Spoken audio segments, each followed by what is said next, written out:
Hello, everyone. Welcome back to Avatar the Podcast. We are your hosts, Acorn Bandit and Booster Greg. Hello, everyone, and welcome to the cryest episode. That's what I'm going with. The most emotional and snotty episode of the show. I'm not crying. It was just raining on my face a little bit. That's all. Yeah, exactly. I think I snorted some onion juice or something. I don't know. We are, of course, talking about Book 2, Chapter 16, Appa's Lost Days, or as we like to call it, Invisible Strings. Thank you, Guru Patik. This episode was written by Elizabeth Welch-Ehas and directed by Giancarlo Volpe. And this episode opens 4 weeks before our current events that we covered in last episode. We find ourselves in the desert outside the sinking library of Wan Shi Tong. Sandbenders have arrived to capture Appa, and Toph has her hands full with the sinking library and cannot help him.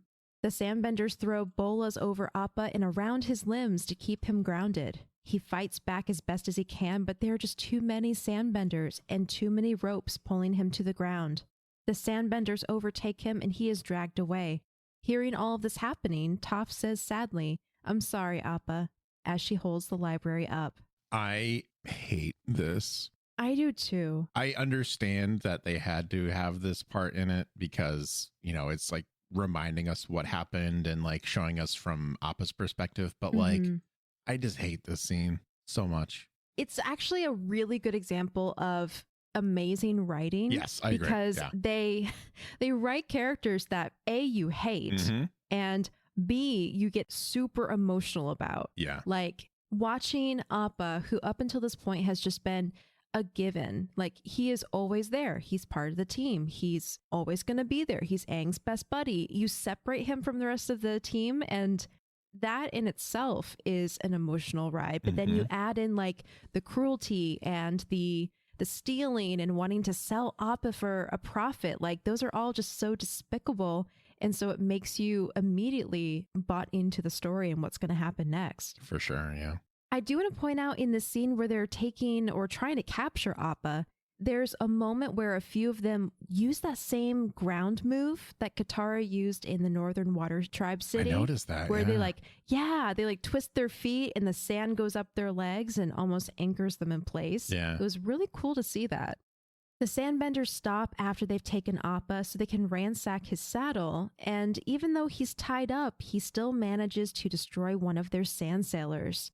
We find out from the leader of the group, Gashwin, that the sailor was stolen from another tribe, so its destruction isn't much of a loss.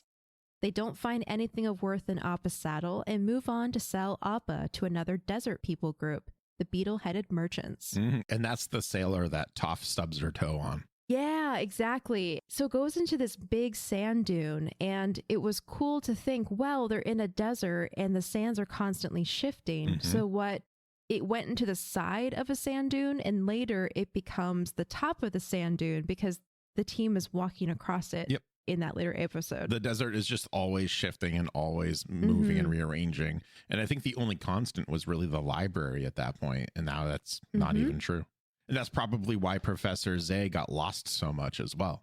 Yeah, because you go in and it's just the same landscape all over the place. Yeah. You can use the constellations and, all the different forms of travel as much as you can. But when you're trying to find a sunken library, it's a little difficult to find in the midst of all the sand dunes. I do want to mention the beetle-headed merchants here because we talked about them briefly when we first got to the desert many episodes ago.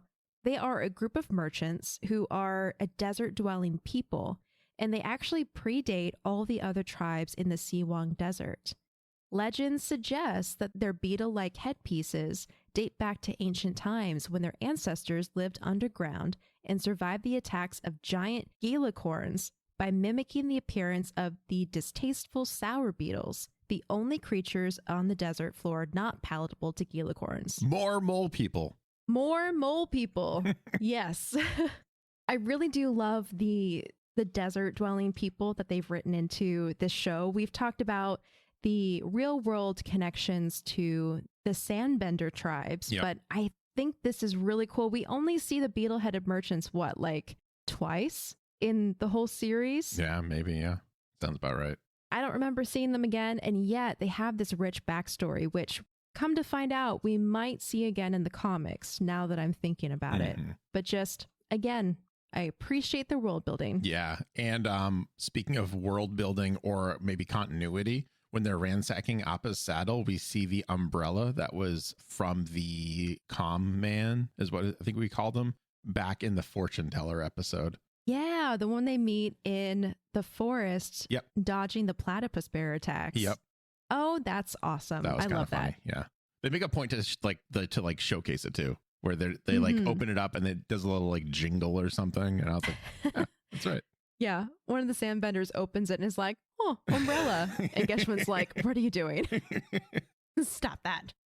After inspecting Appa, the beetle-headed merchants pay Geshwen and his people for the creature and make preparations to take the bison to Ba Sing Se, where they hope to sell him for a fortune. Appa is loaded into a sand trailer of sorts, still tied down with ropes. In the distance, Aang flies above the desert sands in search of Appa. When the young avatar blows into his sky bison whistle, Appa hears it and tries to escape. He rocks the trailer back and forth until his tail is freed and then begins flying away with airbending. The beetle-headed merchants use spit darts loaded with shearshoe venom to knock Appa out of the sky. As he is losing consciousness, he sees the mushroom cloud that Aang created in his fit of rage in the distance. The first instance in this episode where I'm like, if only something different had happened, then they'd be together. Exactly. If only Appa didn't try to freak out and fly away that first time and waited for the sand cloud, then he could have bended his own sand cloud and Aang would have seen that. In like answer. Exactly. Yeah. I know. It's like this whole episode is just a story about missed opportunities, being one step behind, all of the what ifs and if onlys. Yeah. I know, it's terrible. Yeah. When Appa wakes, he is in a cage. A soft-spoken Fire Nation man is talking to him, seemingly relating to Appa's plight, but then assures the bison he won't need to worry about anything anymore because this man is going to break him. In the next scene, we learn that Appa has been sold to the Fire Nation circus. The giant red tents are set up on the edge of the Siwang Desert, and inside are many exotic creatures, though maybe none so rare and exotic as Appa. The animal tamer brings a cart of cabbages around to the other caged animals and uses the food as a lesson to Appa by saying Appa won't receive any food until it is earned. The circus trainer is voiced by Dwight Schultz, who I don't recognize, but any Star Trek fans out there, mostly Rob Logan, will be happy to know that he played Lieutenant Barclay from Star Trek The Next Generation. He's also in Star Trek First Contact and Star Trek Voyager, as well as we have another Ben 10 connection right here. He voiced Dr. Animo. So that was really cool. Another Ben 10 connection. Very cool. The animal tamer releases a lion vulture to use as an example. Using a fire whip, the animal tamer forces the lion vulture to fly through a series of rings hanging from the ceiling, as he has obviously been trained to do in the past. But while the animal trainer is distracted, Appa uses his great lung capacity to suck individual cabbages from the nearby cart into his mouth.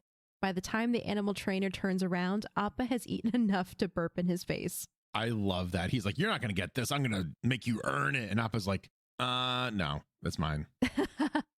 Yeah, about that. just keep being distracted for a while longer while I eat. Show me what I should be doing to eat. I'm just going to eat. Yeah. Infuriated, the animal tamer uses his fire whip to set the ground in front of Appa's cage on fire. It's obvious that whoever your previous owner was, he had no idea how to handle you properly. Yikes. So callback actually to the wind buffalo fun fact from Return to Omashu, when we discussed the circus in the first place with Ty Lee's scenes. Yeah, so it was famous for a time for its exotic animals, including its wind buffalo, which appeared for exactly one show. Yeah. So that was very, I like that connection that this is Ty Lee's circus. Yeah, because we see the same ringleader that we saw in her episode as Shizumu. Yes. And The circus master is what the wiki called them, but is voiced by Robin Ackendowns, who we also saw as Azula's ship captain. So I thought that was pretty interesting. Oh, he did both voices? Yes, yeah. So he this is like another just additional voice that he did, which is really cool. Yeah. Very cool. I also learned that Appa's Lost Days won a Humane Society Genesis Award for its depiction of animal cruelty in the Fire Nation circus. So not only was this a really effectively poignant storyline with Appa being missing and going through all of this hard time, but it was also kind of a commentary for the way that we treat animals in our world. So I thought that was a cool little detail that it won an award for. Oh, yeah, for sure. Yeah. And it really makes you feel for animals that go through that kind of treatment. Absolutely. That evening, the circus hosts a performance in a Fire Nation town. The red tent and circus grounds are lit up with lanterns, and tinny circus music sets a welcoming tone of fun. In the animal tent, Appa attempts to suck a bale of hay closer to his cage in order to eat it. A young Fire Nation boy sees this as he passes the open flap and is intrigued by the great animal. The boy's father tells him he's going to go buy a bag of sizzle crisps and instructs him to stay put, behave himself, and stay away from that monster or he'll regret it. What do you think? Fire flakes or sizzle crisps? That is really tough because sizzle crisps, like fire flakes, are a really popular treat in the Fire Nation. Yep. I read that they have a distinct crispy bacon-like taste. Ooh. And are, of course, spicy hot, just like every other food in the Fire Nation. And because of their bacony taste, they're thought to be made from meat. But apparently from the old Nickelodeon website, there was a theory among some that they also had vegetable-based crisps made from rice, soy, and nuts. So just by that description alone, bacon, it's crispy. I think fire flakes. Ooh. I would prefer fire flakes more. They sound more like chip-like or popcorn-like. Yeah. See, my initial reaction was fire flakes as well, but now that you said bacony taste, I feel like maybe the sizzle crisps. I don't know. Oh, yeah. I feel like, I don't know, I'm getting very hungry though. So now I want bacon. I know, same. But yeah, really quickly too, this little kid, they never actually give him a name or a credit, but I did notice that Zach Tyler Eisen, I think that's how you say it, the voice of Aang, is also credited in this episode as additional voices. So I'm pretty sure I would go put $100 on the fact that this little kid is also voiced by the voice actor who does Aang. I could definitely see that. Because of the connection that is like made literally in your next paragraph that exactly Appa does. Yeah. Yeah. Well, regarding the snacks, all I can say is if you can find a recipe for sizzle crisps, I will make a bowl of fire flakes and we can share. Ooh, I really want it now though. We'll get some of those, Flamin' Hot Cheetos? Yeah, Flamin' Hot Cheetos or whatever those other chips that you had last episode. Oh, the Takis. Yeah, those two. Takis, yes. Now, come August 2021, we might be able to make fire flakes for real, because if you hadn't heard, our dear listeners, there is an official Avatar cookbook that's coming out this year. Oh, I can't wait for that. I am so psyched. If this is your first time hearing about it, we tweeted it a couple months ago on our Twitter. You can Google it, though. It has a listing on Amazon. It has some product photos, and it actually has a picture of all of the nation foods. So I cannot wait. I smell a food cooking series coming on, Greg. Get prepared. Get your kitchen ready. I smell a new segment when we're covering Korra coming on. Or possibly book 3. Possibly book 3. Probably book 3. Probably I think book 3. Yeah. I cannot wait. I know. But getting back to our story, this little boy did not heed his father's warning. He runs into the tent and flips the hay bale over to Appa, who gives the boy a thankful lick. The boy runs off when he hears someone approaching, and at that moment, the animal trainer and Shizumu, the ringleader we last saw at Ty Lee's performance, walk into the tent discussing Appa. The animal trainer is advising Shizumu that the wind buffalo is not ready, but Shizumu insists that Appa will perform that evening. After Shizumu leaves, the animal trainer again threatens Appa with fire, telling him if he doesn't behave himself, he'll live to regret it. Words that echoed what the Fire Nation man said to the young boy a moment earlier. That boy peers into the tent at Appa, obviously very fond of his new friend already. Later, the show is well underway when the ringleader introduces their new attraction. A noble beast so magnificent and rare it hasn't been seen by human eyes in generations. I give you the wind buffalo. The curtain drops and we see Appa dressed in a garish costume of red and gold grassy robes and clownish face paint. It's so weird. It kind of reminds me of a Chinese dragon. That's what I was thinking too, yeah. Yeah, those costumes that a lot of people wear for like festivals and stuff, but it is a little clownish. It's a little out there. Yeah. The animal trainer attempts to get him to fly, but Appa paces and turns around instead, causing the audience to laugh and the animal trainer to become angry. The trainer uses his fire whip to force Appa into the air, and the sky bison flies through 2 hoops before knocking down the 3rd. When he lands, he looks at the Fire Nation boy and is reminded of Aang. The boy smiles at him and says, "Go, you can do it." Appa knocks the animal trainer aside and flies out of the tent, shedding his circus costume in the process. I really like when the boy and his father are sitting in the audience. The father's just like mowing on his snack, and the kid's just like, "Can I have one?" And he just like turns his body and he's just like looking like, "No." Yeah, he like holds it out in front of him so his son can't reach. It's like, wow, dad of the year here. What a crappy dad. Jeez.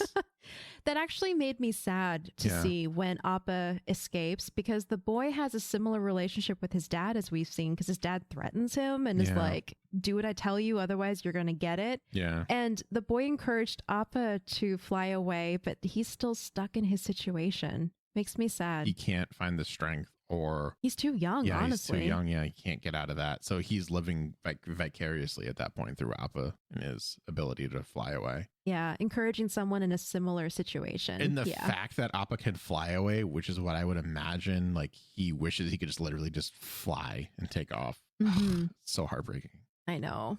Appa flies all the way to the desert, to the place where the library sunk under the shifting sands. He lands in the crater that was created in its sinking and paws helplessly at the ground. There's no sign of Aang or his friends. He bellows in frustration at the sky and then collapses in the sand, worn and lost. That was so sad too. And also, like, another thought went through my head. Why did no one think to go back where they last saw Appa?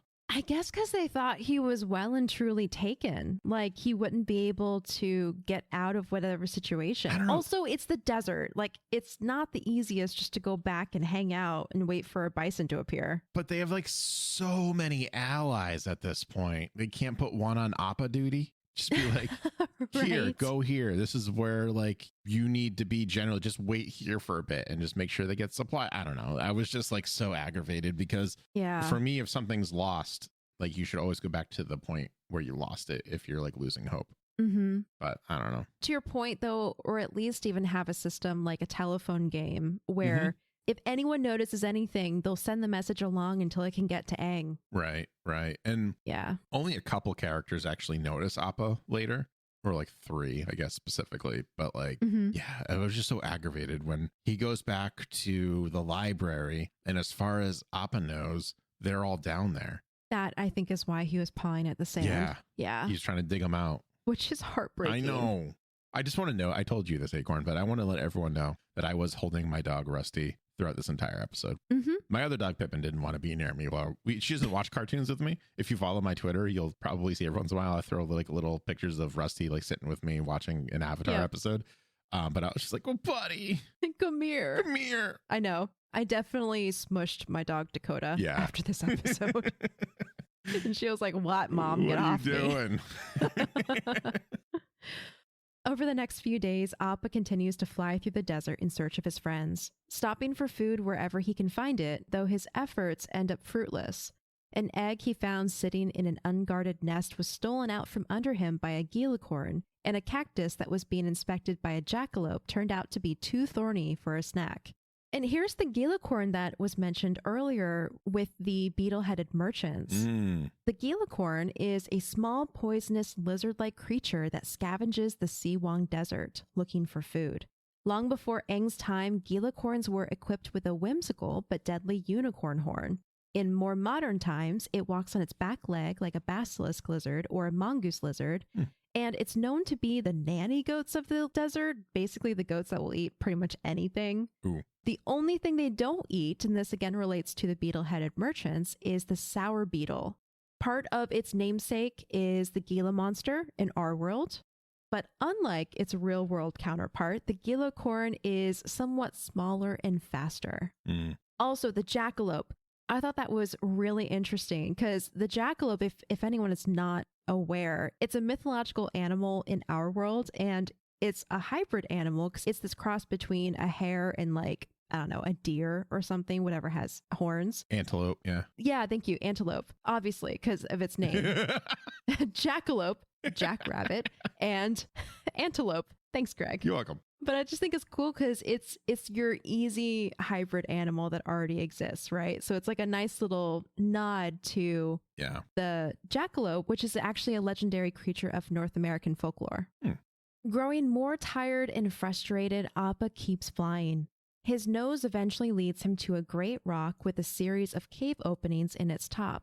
Venturing into one of these caves, he finds the sticky yellow substance that smelled like food, which also smelled like food to Sokka, because Sokka tried to eat it too. The visit is short-lived, however, because a swarm of vulture buzzards attack him and he must fly away. Starving and desperate, he lands and licks some of the sticky goo off of his paws before lying still to rest. I do just want to point out that this episode is about the invisible threads that connect Appa and Aang, but there is a little bit of a coincidence here that I cannot overlook, and that's Appa tried to eat/drink things in the same order as Sokka. Yep. Which we've established they have a very special relationship themselves. So that was very touching for me. More time passes until Appa finally reaches the edge of the desert and enters a wooded landscape. He soon finds a farm and helps himself to a pile of hay and water from its barn. Finally out of the sun and sheltered for the first time since leaving the circus, he falls into a deep sleep and dreams of home. He dreams about the first time he met Aang at the Eastern Air Temple when they were both very young. Each of the airbenders were given an apple and told to choose an air bison wisely because they will become a companion for life. Aang gave Appa his apple and the two became instant friends. I guess this means we'll always be together, Aang says in the dream. Far, far away on the Serpent's Pass, Aang turns over on his bedroll and smiles because he's dreaming the same dream. Always, he says. I'm gonna cry. That got me. Cry right now. Really bad. It's like, oh man, just add insult to injury at this point. Like, it's bad enough that they're separated, but now like you're telling me that they're connected to their dreams. So they're dreaming that they're together and then they wake up and they're separated. Like that, for me is reminiscent when my childhood dog died, and like, it was like very heartbreaking. It was super sad. And I still get like a little like choked up about it even now. But like I had a dream with him in it, and then I woke up and he wasn't there because he was dead. And it was just like another like gut punch. And it took me like an extra 30 minutes at least to get out of bed that morning. Oh. Yeah. So that's what it kind of reminded me of. I've had dreams where I lose my dog and I wake up like actually sobbing. Like it's the weirdest feeling to wake up from a really emotional dream and to be in your physical body and the emotions just sweep over you, and all of a sudden you're like crying or panicked or scared or whatever it is. Yeah, it's awful. Also, I do have to point out the word always here. Always is used in so many different fandoms. It's like it's become almost this magical word. If anyone else is a Harry Potter fan or a Hunger Games fan or many, many others, the word always is used in a very special emotional way. So I love that it's used here in Avatar as well. Yeah. Another reminder, since we've seen the Eastern Air Temple in Appa's dream, just want to remind everybody that the Northern and Southern Air Temples were run by the monks, while the Western and Eastern Air Temples were run by nuns. The Eastern Air Temple is also Brian's favorite, and I remember reading that air nomad children are brought over to different temples depending on what's going on. So I think the sky bison were kept at the Eastern Air Temple as one of the temples, and so they would go over for the bonding ceremony like we saw in the dream. Back in our story, Appa is woken by a farmer holding a pitchfork. The sky bison has been discovered and the humans who own the farm are afraid of him. The farmer's wife holds a flaming torch above her head for light, and Appa, now afraid of fire due to his time with the animal tamer, rears up and backs into the barn, damaging the wall before flying out straight through the roof. Now he's like not only afraid of going underground, he's also afraid of fire. So that's 2 out of 4 elements in which he's afraid of. Yeah, let's just further traumatize our favorite sky bison friend. I know. Thanks, everyone. And he's like becoming unrecognizable too, because like he's not being cleaned by Sokka anymore. He's just on his own trying to survive. He's malnourished. He's tired. Like, ugh. I know. It is awful. He's probably all sticky still. Oh, yeah. Sticky and dirty because dirt got all over that yellow gooey stuff from the caves. Yeah. Poor pal. He's a mess. Yeah. Appa's path now takes him directly over the Serpent's Pass. Iroh spots him in the sky from the refugee boat. Zuko, when awakened by his uncle's reaction, asks him what's going on, but Iroh decides not to tell him about seeing the Avatar's bison. Instead, he tells his nephew to go back to sleep. Yeah, I do want to say really quick before you move. I like Iroh's expression where he's like, eat. Like he sees Appa and he's like, no, not now. What are you doing? Yeah. And so he goes like, what is it? He goes, nothing. Just go to bed. It's fine. Everything's fine. Nothing. I swear. Go to bed. It's fine. It's all fine. Everything's fine. I do think that he wasn't credited as additional voices, but that didn't sound like Mako to me. I think that was Greg Baldwin. No, it didn't, right? I think that was Greg Baldwin. Yeah, for sure. I think so too. I'm glad I'm not the only one. Yeah. If anyone else thinks that too, let us know. Make sure we're not crazy. Appa continues to fly, eventually crash landing in the middle of a forest before an abandoned stone tunnel. Exhausted and hungry, he nibbles on some grass and prepares to rest for the night. Just then, a porcupine comes charging out of the passage. Greg, this is serious. I love its name so much, though. It's a porcupine. Yeah, porcupine. It's so good. I'm sorry. Okay, back to serious, but it's so funny. The porcupine comes charging out of the passage, squealing loudly at the intrusion. The animal tackles Appa and the two go tumbling down the hillside. Appa manages to fight off the boar first with a fallen tree and then by swinging the animal into the forest.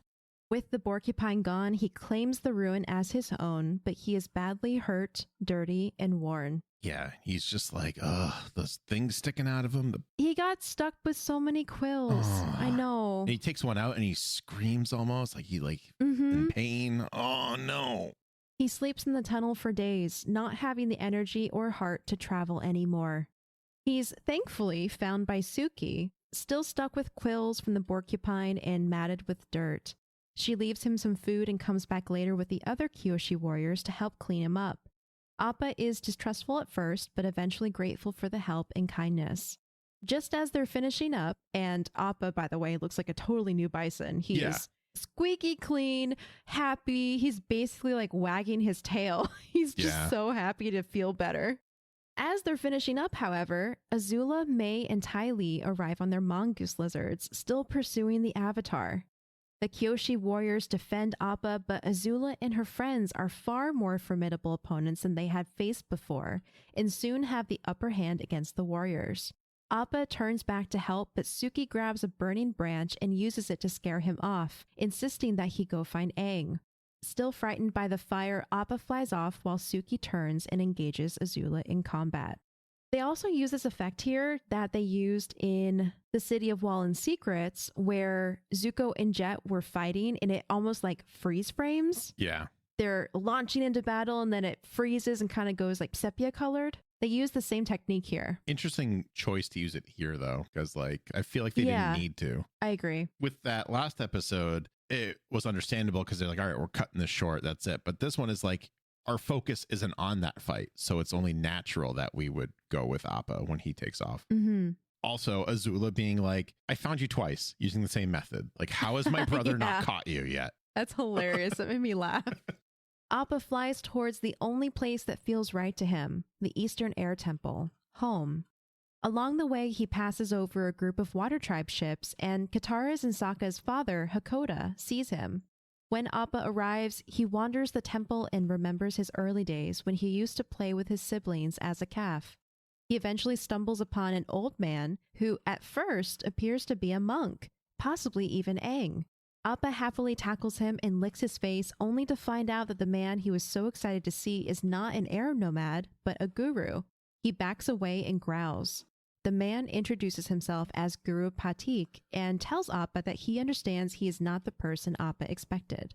When Appa isn't moved and remains hostile towards the man, the guru simply lies back down.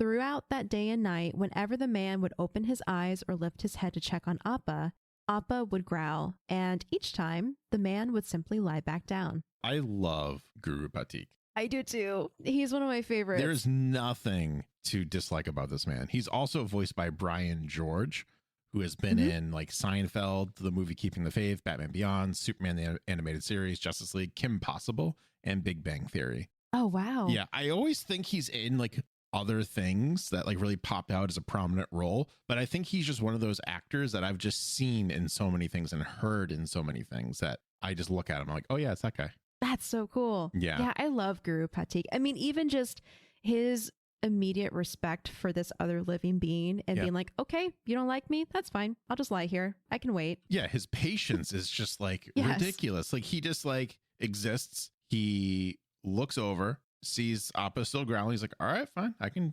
do this for an indefinite amount of time. Like I got literally my whole life. How long do you have? Yep. It's so good. And he's so respectful, like you said. Like he's just a good person. Yeah. Yeah.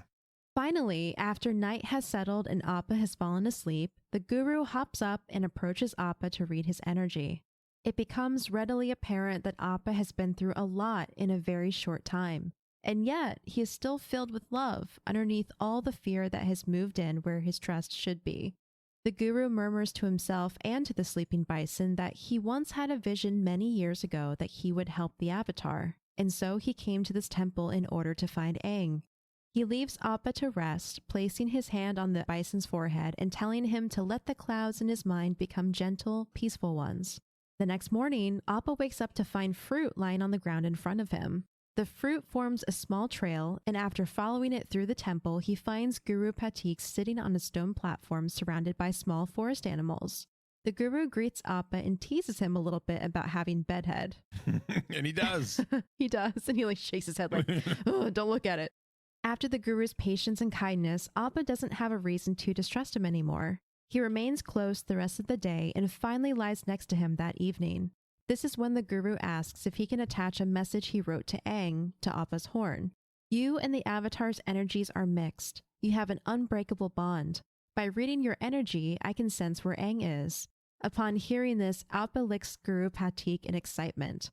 Funny what invisible strings connect us all, the guru says. He places his hand on Appa's forehead and senses where Aang is, Ba Sing Se. Appa now has a destination. How long do you think Guru Patik was waiting? He says many years. I'm thinking decades. It made me wonder too. I got the sense of like at least 5 years. I got like like he says a few years and like he plays it off as kind of like 2 years, maybe 3. Yeah. But I feel like it's much longer than that.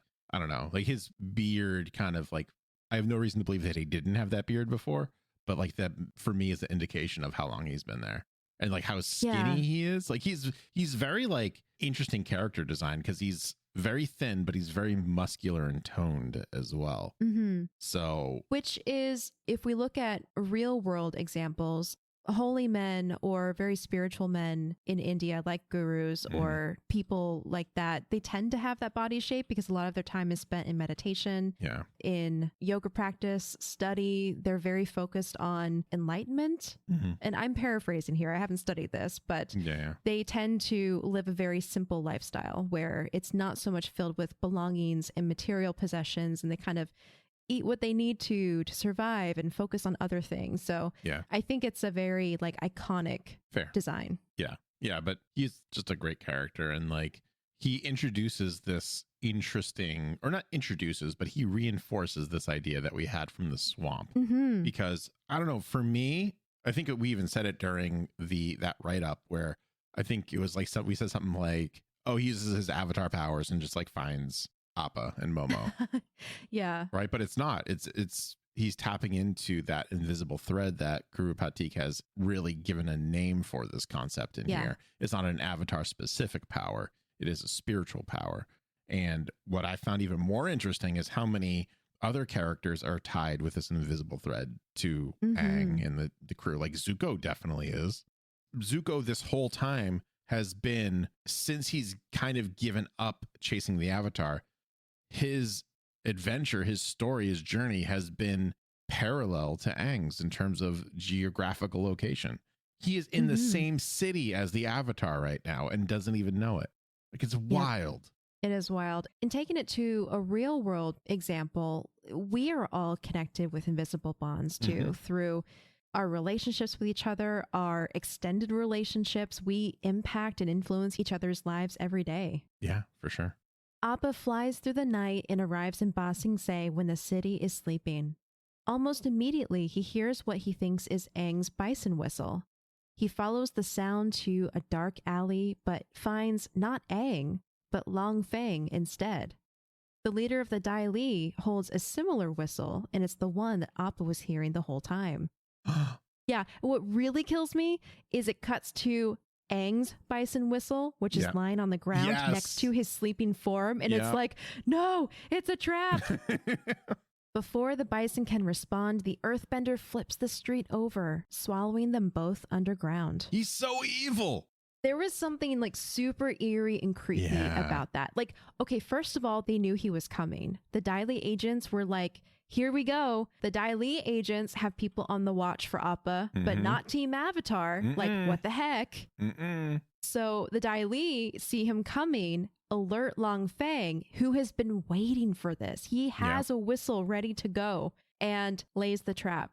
And Appa falls right into it. Headcanon time. Yeah. He knows of the whistle because of the events in Tales of Ba Sing Se. I think so too. Yeah. I think that there was a Dai Li agent that was like spying or something and saw that he had a whistle that did this thing, and it attracted not the sky bison that it's carved to look like, but all every single animal. So he was like, okay, cool. Yep. So I know how to make this. They probably have that. Like, I think they said this is the last sky bison whistle, but that's probably because they just turned it into just a regular, like, dog whistle for a real world example. I thought that was super cool and evil. Totally. Evil and conniving. Cool. Absolutely. To also tie it back to the Tales of Ba Sing Se, we see Appa make the footprint in the dirt that the pygmy pumas bring Momo to at the end of his tale. Yeah. I was just like, oh, when he did that. So I really enjoy when shows do this, when they like show you something and they backtrack and they show you how it happened. I hate when it's overused. Like a lot of it's a trope, right? Where it's like, go to the end of the adventure, then we're going to go to the beginning and show you how you got there. But like, it's so well developed in this series where it's like, okay, cool. Like you see something as visually distinct as Appa's footprint, and you use that as a very meaningful emotional connection from one episode. And then you show me how it happened and how close everyone really is to one another. Yes. It's just like, it was very masterfully done. I appreciated it. Yeah. Oh man, me too. But that is the end of our tearjerker episode. Yeah. So I think it's pretty safe to say that Appa is our MVP, right? It's certainly not the freaking circus master or the trainer, or you know what? Guru Patik. Guru Patik might be up there for me. Yeah. Well, there are two of us, and there are two MVP contenders. Okay, so you say one and I'll say the other, just to have it balanced out. Yes. All right. So, oh wait, it's my turn. I go first. Officially, Greg, who is your MVP out of our two options? Officially, I think it's honestly Guru Patik. As much as I love Appa, I think Guru Patik set everything in motion once again. There's a disconnect from Appa when he gave up looking for Aang, and with the help of Guru Patik, he kind of like got back on that trail and got some hope and got some, because Appa lost hope as well, not just Aang. Like that was it was very parallel loss of hope going on between the two of them, which makes them just even more connected in my mind. And Guru Patik saw this. He said, all right, cool. This is where you need to go. Unfortunately, Long Feng is very conniving and very evil and very good at what he does. So he managed to interrupt the reunion for now. But it's Guru Patik. Like he's such a positive force in this very negative emotion filled episode. Yeah. For sure. What about you? As if I didn't know. My MVP is Appa. Obviously, because this is his episode. And I mean, we already loved Appa, but this episode gave us even more reasons to love him. Yeah. Just how his connection with Aang is so deep and so meaningful that he goes, the phrase to the moon and back. Yeah. Like he goes to the moon and back, not literally, but kind of across the world in order to find his best friend again. And he goes through so much. And so just his persevering nature, even though for a time he does get really disheartened and downtrodden, he ultimately also the fact that even after everything he went through, even though he was experiencing fear, he was still filled with love. Yeah. You said to the moon and back, but what does Princess Yue need with Appa? She can already fly. That's so good. Well done. Thank you. What about our moral of the story? Moral of the story. It's kind of not negative, but I don't know, it's kind of a downer. And I think it's appreciate what you have because you never know when it could be taken away. Oh, yeah. That is kind of a downer, but it's also really real. Yeah. Especially in our world where everything is so fast paced. And in a lot of ways, your society is designed for the more structure, like more of everything. Yeah. We tend to forget what we do have. We're always looking to the thing that we want next. And so, yeah, sometimes you don't realize what things mean to you until you lose them. Yeah. And so being grateful for what you have, that's a great lesson. What about you? I would also say, remember that everything is connected. Because I think going along with your moral, remembering how we are one people, one world, everything is connected, everything influences everything else. It's a good reminder to remember to be kind whenever you can and be understanding and accepting and understand that some people are going through some stuff. Sometimes you don't know. Maybe someone got captured and was forced to fly through flaming hoops in the circus. You never know. You never know. You never know. Yeah. Sure. I joke, but I'm also being serious you never know what people are going through. So remembering that everyone is connected, you have a direct impact on other people's lives is just a good reminder. Yeah, for sure. And on that bittersweet note, this is all the time we have for today's episode. Yeah. Thank you for keeping us company during this very emotional episode. Thankfully, from here, we're going out of the emotion zone and into the action zone. Good. So we're going to get a break for a little bit. Yeah. I don't know if I can handle any more emotions right now. After the tales of Ba Sing Se and Appa's Lost Days, I'm kind of emotionally spent. So I need a change of pace. Yes. If you want to share your favorite parts of this episode or any other takeaways that we didn't discuss today, you can write us an email at avatarthepodcast@gmail.com. You can also tweet us at podcastavatar. And if you're really enjoying the podcast and want to support us more, you can always leave a 5-star review on Apple Podcasts. Pledge to us on our Patreon, which is patreon.com/avatarthepodcast. You can also just tell your friends. Let them know that we are working through the world of Avatar and would love them to join us. Yeah, there's plenty of room on this ferry for everyone. And we all eat like kings and queens and royalty. Everyone gets their own roasted whatever it is. I almost said everyone gets their roasted chicken, but then I remembered Aang's a vegetarian and there are legitimately vegetarians and vegans who listen to us. Yes, that's true. So everyone gets their roasted chicken or roasted tofu chicken. Roasted thing of choice. Yes, roasted thing of choice. Roasted veggies. Yeah, those are good too. They're great. Some peppers. Oof. Oh, yeah. Peppers and onions. Yeah. All right. And as always, if you're caught up listening to us and want to find us more on the internet, or me more specifically, you can find me at Booster Greg on Twitter and over twitch.tv/Booster Greg as well. Basically, I know this is kind of like my tagline at this point, but you type in Booster Greg in Google and you find it. It's probably me. So go say hi. And if it's not me, let me know because they're jerks. Imposter. I did find an imposter Booster Greg on Twitch. Did you? Yeah. I reported them immediately. They stole my assets. Wait, seriously? Yeah. Yeah, they used my old profile picture and my old banner. Weird. Yeah. Who is that? Is that your jet? I don't know, but it made me feel pretty famous. So someone wanted to do that. So nice. Wow. Well, you can find me over on the interwebs at Acorn Bandit and also on joysans.com. That's JOISANS.com. That is where you can check out our official Avatar, the podcast, enamel pins, featuring our dear fluffy love of a bison, Appa, and also our favorite earthbender, Toph. Yes, the blind bandit herself. Designed by our very own Booster Greg. By me. It was this guy over here. This is me, a very fancy designer, pin designer to the stars. Coming up next time, the rehabilitation of Jet. And the crossroads of Zuko's destiny. All this and more next time on Avatar, the podcast.